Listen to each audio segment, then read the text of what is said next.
Healing through forgetting, underrated?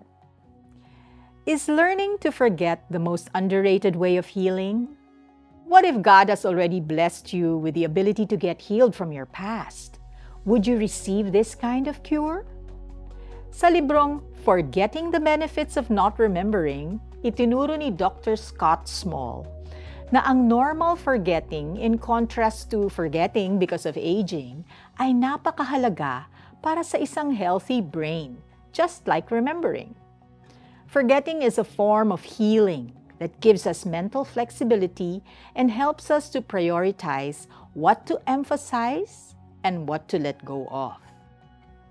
Ito mismo ang naranasan ni Joseph nang siya'y nabiyayaan ng 2 anak na lalaki. Joseph named his firstborn Manasseh, a Hebrew name which means to forget. Bakit mahalaga kay Joseph ang simbolong ito? Nagdusa kasi si Joseph sa mga bagay na hindi naman siya ang may gawa. Ibinenta siya ng mga kapatid niya para maging slave. Inakusahan siya na may masamang balak sa asawa ng kanyang amo at nakulong. Sa lahat ng ito, nanatiling may tiwala sa Diyos si Joseph. Ibinangon ng Diyos si Joseph at siya'y naging pangalawa sa pinaka-powerful sa Egypt. Sinabi niya sa Genesis 50 verse 20, "Masama nga ang inyong ginawa sa akin, subalit ipinahintulot yon ng Diyos para sa kabutihan, at dahil dooy marami ang naligtas ngayon." Joseph forgot his tragedies by focusing on the faithfulness of the Lord in his life. Tulad ni Joseph, tayo rin ay binibigyan ng Diyos ng pagkakataon na maranasan ang pambihirang klase ng kagalingan sa pamamagitan ng paglimot. Your trials are not forever. God is inviting you now to be healed from your past and current pain, unresolved trauma, and life's tragedies.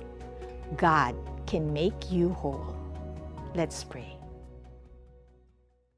Lord, regardless of the depth of my pain, I trust in your healing power. Let me experience your faithfulness through the grace of forgetting and letting go. In Jesus' name I pray. Amen. Whenever you recall painful scenarios, jot them on sticky notes and add a strike through or cancel mark. Then pair each with God's corresponding promise. Tinawag niyang Manases ang panganay, sapagkat sinabi niya, "Niloob ng Diyos na malimot ko ang aking naging hirap sa bahay ng aking ama." Genesis 41:51.